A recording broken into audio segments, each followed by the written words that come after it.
আসসালামু আলাইকুম রহমতুল্লাহ। প্রিয় ভাই, আমরা আমানতদারিতার দৃষ্টান্ত নিয়ে আলোচনা করছি। এ পর্যায়ে আব্দুল্লাহ ইবনে মোবারক রাহিমাহুল্লাহর পিতা মোবারকের ব্যাপারে আমরা আলোচনা করছি। তিনি কত পরহেজগার ব্যক্তি ছিলেন দেখুন। তিনি কর্মজীবনে একটা বাগান দেখাশোনা করতেন। তো একদিন বাগানের মালিক এসে তাকে বললেন যে, তুমি যাও, একটা পাকা মিষ্টি ডালিম নিয়ে আসো। তিনি ডালিম নিয়ে আসলেন, কিন্তু দেখা গেল সেই ডালিমটা টক।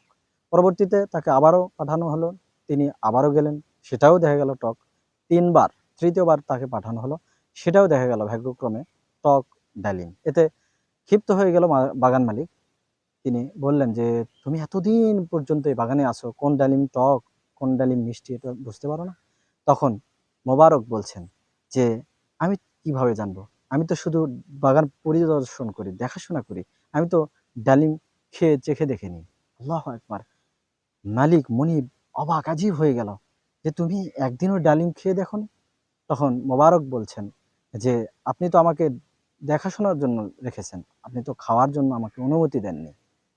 তার এই যে একগ্রতা, এই যে আমানতদারিতা, এটা দেখে বাগান মালিক অভিভূত হয়ে গেলেন।